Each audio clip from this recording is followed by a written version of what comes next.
Hi there. In this video, I just thought of creating, and I thought it would be helpful for you, especially for writing your paper, is to kind of put everything together that we've discussed so far. In this context, if you remember, the very first thing we discussed was we went over this handout. I called it "What We'll Do This Semester," and we said that there are some main puzzle that we're trying to solve is how we comprehend the text, and then you have individual pieces, then you put together these pieces to solve the puzzle. The puzzle itself is how we comprehend it in text. And we said that the important pieces are sensation, perception, attention, memory. But there are some fundamental pieces that we said are really very important to understand before we begin to talk about these things. And we said of those, the most important ones are the language and the processing of language, where we talk about what language is and the levels of analyzing language, then theories of comprehension, and the comprehension process itself, which is basically comprehending at the word level and that sentence or clause level. I'm not going to solve the problem for you, but I'm going to give you some direction as to addressing this question or answering this puzzle. In doing so, we'll be going over several handouts. The handouts, the same handouts that you have seen in the final paper description. The final paper has not only description, but also handouts. So we'll go over those handouts to kind of give you some sense of what's going on. Also keep in mind that the discussion, weekly discussion questions are a part of helping you to actually write a better paper. Yep. Again, the puzzle remains the same, and you have to solve the puzzle by putting together all these individual pieces. But this is what we have learned throughout the semester by going through these individual pieces, fundamental pieces. So if you remember, we started with understanding language, right? We defined language as is made of symbols and rules of combining symbols, and there are different kinds of symbols, starting with the smallest system or symbol of sound, the phoneme, then the morphemes, some of which are words, or morphemes combined to form words, then phrases, clauses, sentences, paragraphs, and so on and so forth. In the same topic, in the same puzzle piece, or in the same fundamental piece, we also talked about the levels of processing language. We said there are 5 levels of processing language. The first 3 are the ones that linguists study language at, and the other 2 are the ones where psycholinguists study language in addition to the 3 levels. The 3 levels being the phonetics, which is study of the sound. Next one is what was that? Yeah, you're right, syntax. The third one is, yes, lexical semantic. The last 2 are conceptual and, yes, belief level. Then we moved on to talking about comprehension theories. We said that if these levels of processing language talk about what happens when you read a text, right, processing the language itself, the comprehension theories kind of gives an explanation as to how things happen. For instance, embodied cognition talks about how when you process language, the way you comprehend it is not just propositional extraction, but it has more to it, where you become a part of the situation that is unfolded when you're reading something. And this is kind of connected to the VSSP, if you remember, the Visual Spatial Sketchpad. Remember, you you comprehend, or your cognition is for a purpose. The purpose is for you to interact and react with the objects in the environment. The second set of theories we looked at was the mental models, right, or the event comprehension theories, which assume, like most of all these theories, assume that we extract propositions and we store propositions when we read something. And for you to do that, you need to analyze language at these levels, and you extract and store propositions, correct? Now, what mental model theory proposes is that these propositions that are extracted are put together in meaningful units. In other words, you kind of form these bubbles or mental models so that propositions or meaningful units that are related to one event are put together, and events or propositions related to a different event are put in a different bubble, as if we are having or creating these different mental models. Then the next theory is the Kinch's text comprehension theory. Kinch and Van Dyke's text comprehension theory is about, and this theory is about how do you group together these propositions. What Kinch's comprehension theory is addressing here is what is the nature of the product of the comprehension. So when you process something, you form propositions and store propositions, but how are they stored in your long-term memory? What is the format of that? Now, according to Kinch, we represent the meaning of whatever we read at 3 different levels: surface form, yes, text-based, and situation model level at the same time. like you can imagine, like this is like 1, 2, 3, and the first one and second one are gone. The third one is the one we retain for a long time, which is a situation model. And the surface form retains both the meaning. I say here refer to both the meaning because it incorporates the meaning also.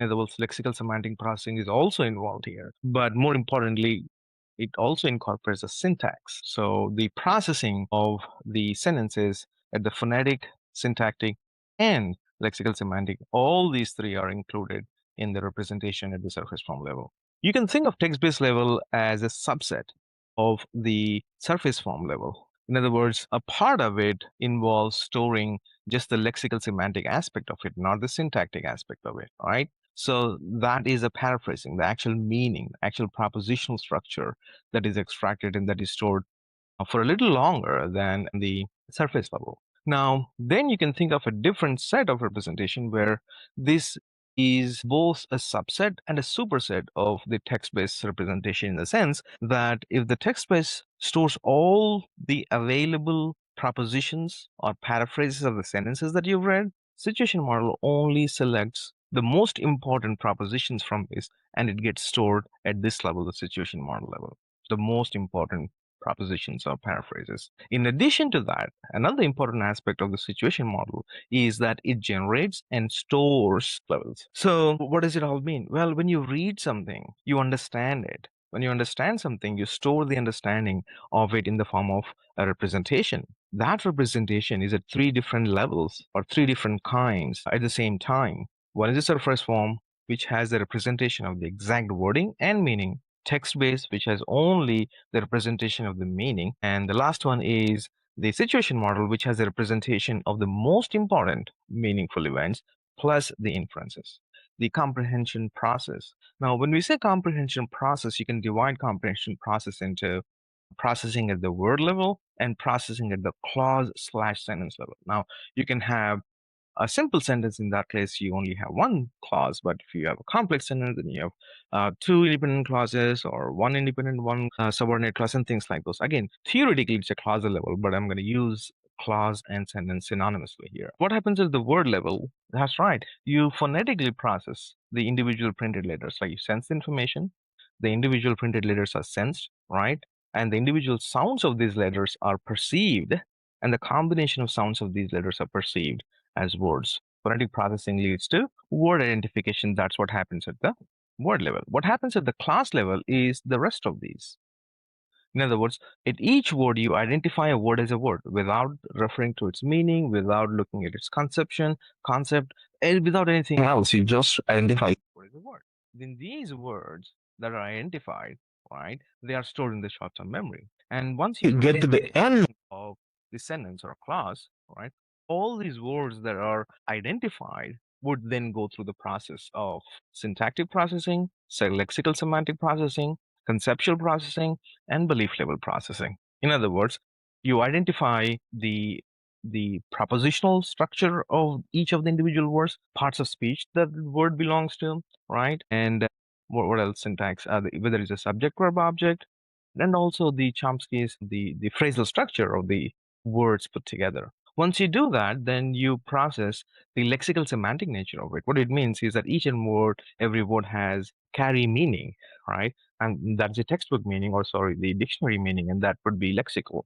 But each and every word also plays a role in terms of the semantic role, right? Whether it's an actor, action, verb, place, things like those. That is identified as well. Then the complete meaning of it, of the sentence put together, comes when you also process the conceptual and belief levels. Conceptual level is about the involving or incorporating the um, the conceptual definition of the words as opposed to the lexical definition. Semantic memory one, where you have the they in the sentence. Mary and John saw mountains when they were flying to California. The they refers to Mary and John, but not mountains, because mountains don't fly. But the definition of mountains doesn't say it flies, so it's not a part of the lexical processing. But you make this inference that the they belong to Mary and John because of the conceptual knowledge you have. Semantic memory one, you have about the word mountain, the concept mountain. That will help you make an inference that the they here refers to Mary and John, and that Mary and John are actually flying. May also make an inference that, well, they can fly because humans can fly. Conceptual knowledge again, that they are probably in an airplane, which again is an inference that was not directly stated in the sentence. So those kind of inferences are made, and those inferences are incorporated in the representation at the situation model level. Then we also talked about, I know the name itself, it says belief level, but it's not directly related to the belief, but it is related to the context in which you're reading a sentence, which also involves the beliefs you have about the author. So if I wasn't clear when I was talking about it in the actual video, just to give you a sense, a belief here refers to the beliefs that you have as a reader about the author and why, and then the purpose of writing, and the why you think is the author writing this. But in a general sense, what it is basically the context in which it is written. If it is written in the context of a detective story, it may seem or mean different. If it's written in the form of, in the context of, let's say, a fiction story, that could mean something, so the context in which it's written, the genre it belongs to, may also act as a context. So all these things are incorporated, and that processing takes place at the clausal level. I want you to really understand that. So only when you have come to the end of the clausal level will you actually have these three representations. Do you see the understanding here now? So at the word level, you're just doing phonetic processing, identifying words, correct? Now, when you go to the clause level, that's when you can incorporate other models. First of all, you extract and store propositions. These propositions are stored in a way that you get representations at three different levels, right? Then these representations are grouped according to the meaning and according to how related these propositions are. Then, along with the propositions, you also activate your sensory motor system so that you are a part of the system, so that you can interact and act. So if you see, all these theories are applicable especially to the processing at the clausal level. Okay, so those are the important things I wanted to talk about now. I'll pause the video. It's been 13 or 14 minutes, but in the second part of the video, I'll talk about the other pieces. We talked about the fundamental pieces. Okay, so let's talk about the basic pieces now. The basic pieces include the sensation, attention, perception, and memory. And in these pieces, and we've talked about these pieces in general, but I'm going to slightly shift the gears and kind of pay attention to, especially in the context of reading a text, because eventually, not eventually, pretty soon you're going to submit your paper by solving this puzzle. Okay, so what is sensation? Well, we said sensation is, let us use this sentence as an example. This is what we did this semester. Now, sensation is capturing these printed letters, right? As you know, our eyes capture information, especially visual information, in fixations and saccades, right? You fixate and the information is captured, right? Then you fixate, information is captured. At each fixation, usually the fixations are at the levels of words. But eventually, once you get used to reading, it may become a chunk. In other words, you can read in phrases if you're a fast reader. Again, just want to give you an idea. So let's go to the basic and say sensation happens at each word. You capture the letters, right? Now, what comes after sensation? Attention, right? But given that you're reading at the reading, not the general vision, right?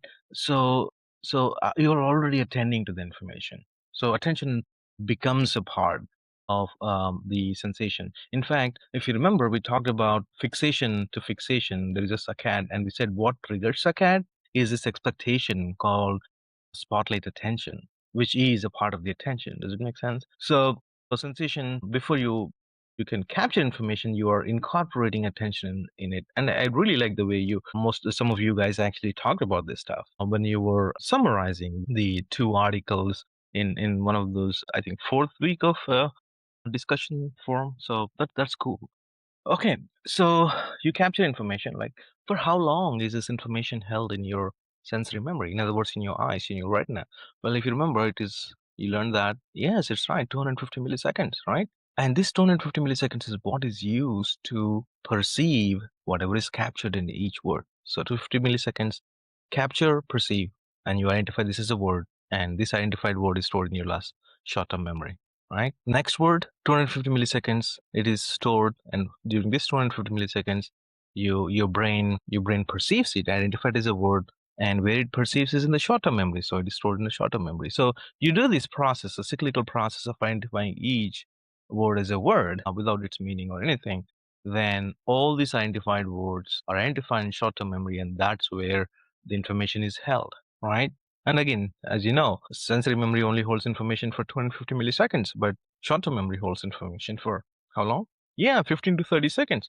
So you can actually read and store multiple sentences at the same time, and carry on to the next set of sentences. I hope you're kind of visualizing what I'm saying here. Okay, so sensation, right, happens at the word level, right? Perception also happens at the word level. And perception is basically identifying each word as a word in this case. Again, if you remember, if you connect this to the phonetic processing, it's just related to the phonetic processing, correct?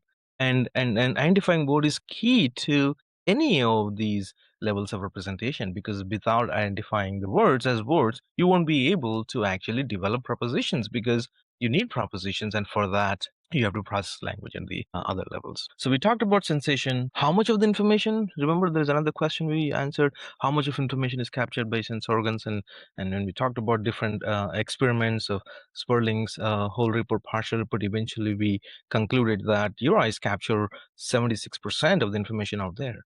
Well, this may not apply to reading, because each fixation is fixated on a single word. It's like 100% of the information, because your focus is so narrow that everything that is focused on is what is captured. So it's slightly different. It's like most of the information. The other information that's not captured would be the other sentences surrounding it, because your focus is very narrow at this point. Anyways, once the information is sensed, it is perceived and identified as a word, and it's sent to the short-term memory. Correct? And that short-term memory, right? Because short-term memory is one of the attentional systems. Correct? Okay. Now, what is attention? We said that attention is both a mental process and also a resource. And we talked about two attentional systems, system one and system two, or input system or control system. Input attentional system, again, we looked at three basic ones: the alertness, which is the mental state of being alert. Then orienting reflex is this reflexive action to a sudden stimulus or a sudden change in the stimulus. Then we talked about the third one, which is basically spotlight attention. Again, this is the same spotlight attention that is triggering a saccade to help you move from one word to another. So that is the spotlight attention, right? Then we talked about the controlled aspect of the attention. This is input, which is more automatic kind of, and control is more conscious and more controlled. And we talked about the selective slash divided attentional aspect of it. And in the divided aspect of attention, we said divided attention is when you're trying to be aware of more than one thing at the same time, which you cannot do. That's why one activity always suffers. You can only shift between activities. We also talked about selective attention, where you're selectively attending to one and deselecting the other information. And we talked about several theories, two important theories: the early selection theory and late selection theory. The early selection theory assumes that you make the selection of what you want to attend to very early on, by only after processing the physical features of it. Broadbent's theory is one example of the early selection theories. Then we looked at the late selection theory, which is one example we looked at was Treisman's late selection theory, where you actually process information beyond physical features till you know the meaning of what you're reading, or what you're perceiving. Then you make a decision, right? That's how you make a selection. So we talked about early and late selection theories. Then we also talked about attention as a resource. We said attention is not only a mental process, it is also a resource. And as a resource, we talked about four attentional ideas. There is more in the sensory memory than you can perceive. Attentional resources are limited and different. Um, there is I've like on the word here, task variability. A different tasks require different amount of attentional resources. And the last idea was that practice is key to make a difficult tasks easier by making them from being more complex, resource demanding, to less resource demanding stuff. The third aspect of the control attention was the SAS, right? The same SAS that we've been referring to here when we say that we identify a word in short-term memory, right? That's what SAS is. So all these identified words are identified in the short-term memory or working memory. SAS refers to both short-term and working memory. It's basically the same thing. One is a simpler conception, the other one is a more complex conception. In short-term memory, we talked about how much information it can hold for how long, and how we can actually get over that. And the working memory is a more complex conception of the same SAS, and we said that they're different. It's a multi-component system. It has multi-components: the central executive, the episodic memory, the visual spatial sketch, episodic buffer, sorry, visual spatial sketchpad, and phonological loop. And we talked about different phenomena related to these. And we also talked about the phonological loop having two substructures: the phonological store and the articulatory process. We talked about the processes related to phonological sorry, the process, the phenomena related to each of those structures. We also talked about the phenomena related to visual spatial sketchpad. We said that the visual spatial sketchpad is embodied in the sense that we process information in the visual spatial sketchpad in real time with the purpose to react and interact, right? It's related to this embodied cognition, and we looked at the such phenomena, visual spatial sketchpad related phenomena like mental rotation, representational momentum, boundary effect. Then we also talked about the episodic buffer, which said that the latest component that was added by Badley and H to their original three structure model. And then we said episodic memory, it integrates information from multiple components and also from the working memory, and gives you the complete experience of an event by putting to the sound, the voice, the picture, and everything else you're experiencing at any given point of time. So that's about what we did this semester, and then there's a lot we did this semester, because again we could talk about individual things in detail, but I'm going to just give you a bigger picture as opposed to going in detail. Okay, now the last piece we said was memory. When we say short-term memory, but short-term memory is more than a memory, right? That's why we put that in the attention. So memory specifically, we are referring to long-term memory. Long-term memory is both a mental process, and any memory system is both a mental process and a storage system, right? So is long-term memory. Then we said that we also talked about the classification of long-term memory, if you remember, the declarative long-term memory and non-declarative long-term memory. In the declarative long-term memory, and the non-declarative is the procedural part, the memory for how, and the declarative memory is about memory for what. And we said this based on the content is further divided into episodic memory and, that's right, semantic memory. Episodic memories are memories for personal experiences. Semantic memories are memories for general knowledge, right? And the general knowledge that you generate is based on your experiences over time. If these are about events or objects, ideas, then semantic memory 1. I apologize, it says 1B. It's semantic memory 1. Okay. And if these patterns that you've identified and formed make it a part of your general knowledge, these situational concepts would be a part of your semantic memory 2. Again, I apologize, it says 1, it's 2. So semantic memory 1, semantic memory 2. So the general knowledge you have gained is not coming from one sitting, one reading, one episode. It's coming from multiple exposure to experiences related to either objects or ideas that you extract, then that becomes a part of your semantic memory 1 conceptual knowledge, or about the situations that you experience, then you have concepts for situations, then that becomes a part of your semantic memory 2, which is a situation knowledge. Both are a set of it's a network of concepts. If the concepts are about objects and ideas, it's semantic memory 1. If these concepts are about situations, then it's semantic memory 2. And these concepts specific to situation knowledge are called, yes, you're right, schemata and scripts. Okay, and we said that semantic memory structurally is made of concepts and propositions, because a proposition is two concepts in one pathway. Okay, and we also talk about schemas, scripts, and concept activation. The process involving is concept activation, spread of activation, search intersection. These things apply to both semantic memory 1 and 2. Well, I hope this quick review helped you. Okay, so in this next two slides, what we basically will try to do is talk about the comprehension processes in a little bit more detail. First, we'll talk about the processes at the word level. So in this slide, we'll talk about the word level, and the next slide we'll talk about um, it at the class level. Now, just this is more of a review and putting things together. And again, we did this most of it in the previous slide when I gave a brief review of all the topics, but I'm going to do it again. Okay, so these columns here, right? This column represents the processing of language, and we'll talk about how it is related to word level processing and how it is related to the class level processing. Okay, so what happens at the word level? Well, you already know that, right? First, it goes through a mental process of number one, what is it? Captures printed letters, sensation, right? So you capture the printed letters, that's sensation. Then second part is you identify the printed letters and their sounds, right?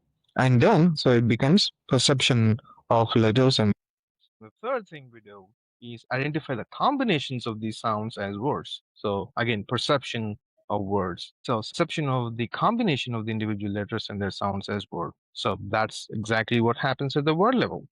And what happens at the class level are the remaining things. Again, it's a reiteration. I wanted to give you um, emphasize the importance of this. So at the class level, what exactly happens at the class level? Well, the other processes, the syntactic processing, lexical semantic processing, the conceptual processing, and the belief level processing. So we'll talk more about the clausal or clause or sentence level in the next slide. So at the clause level, we said that we process language at the remaining four levels of Miller's four levels of processing language, which include the syntactic processing, lexical semantic processing, the conceptual processing, and the belief level processing. In addition to that, as a result of this processing, we kind of extract and create propositions, and we have some theories that talk about how we might do it. Again, this hypothetical, it's an assumption that this is how we might be doing it. So how do we extract propositions from the text? Again, if it is related to our first few weeks of lectures, and we said that we list all relations, correct? Then we create propositions from these relations. Remember the relations? Relations are the verbs and adjectives in a sentence. So for a sentence like the genius Thomas Alva Edison discovered electric bulb, you would take discovered, genius, electric as the relations. So you list all the relations, then you create propositions for each relations, right? So you would say Thomas Alva Edison was genius was one proposition, then the bulb was electric was another one, and that Edison discovered bulb is another. So you have three propositions. Then you combine these three propositions to form a complex proposition, and that is how you store the extracted meaning. Now, when you have these, this is from one sentence, right, or one complex sentence. Now, when you read several such things, then you have network of propositions that you have extracted. Now, the different theories about how or what you might do with these propositions. So these theories include embodied cognition, mental models, and Kinch's text of comprehension theory. According to embodied cognition, it's not just the propositions that you extract and represent, but you also activate and simulate the somatosensory and motor area so that you are kind of doing it for a purpose of interacting with the environment. Then mental models assumes or proposes that these propositions are grouped together based on how connected, related these propositions are in terms of their content, all related to one event, one time, one character, are put together to form one mental model, and so on and so forth. Then the Kinch's theory talks about how what the product is eventually of the comprehension. Well, when you comprehend a sentence or eventually the paragraph of the text, the three levels of representation at each time you develop the surface level, the surface form level, the text-based level, and the situation model. And we extensively discussed this earlier. Now, what happens as a result now is that you store these representations in your long-term memory, and it becomes a part of both episodic long-term memory and semantic long-term memory. This is something you need to keep in mind because they both have the same propositional structure to it. Again, I thought it would be helpful to actually go over all the handouts that were posted in the final paper section. So one of the handouts that were posted was this, which kind of emphasizes what exactly happens, the result of the five levels of processing. And in the next slide talks about how this would be related to the three levels of representing knowledge. So Miller's five levels and the Kinch and Van Dyke's three levels of processing. Now, as you can see, the first level is the phonetic processing, which is processing language at the sound level, which leads to, as we have seen, word identification, correct? And the word identification then moves on to, once all the words are identified, then you have the other processes kicking in. The first one is syntactic processing, which leads to the kind of creating a phrasal structure, then subject, verb, object, nature of the words, and also the parts of speech the verb plays in a given sentence. Now, this syntactic structure will give clues to the lexical and semantic aspects of each word. Remember, all these things are happening at the clause level. This as just identifying what happens at the word level. So lexical semantic processing, lexical semantic leads to knowing the word's meaning, the word's lexical meaning. And the semantic processing leads to understanding or activating the word's semantic case role, right?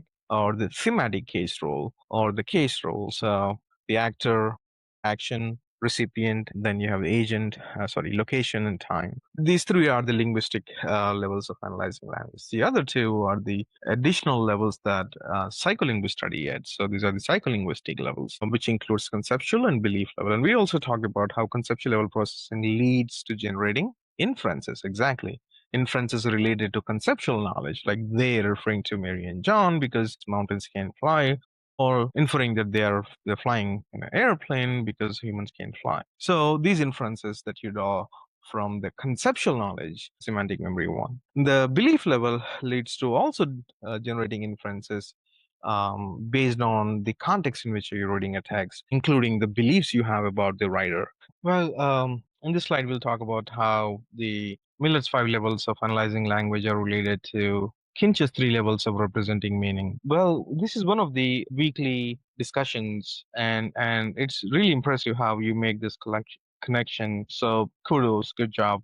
Now here, if you can see, I tried to kind of give you a color coded clue. I don't know if you were able to actually identify that.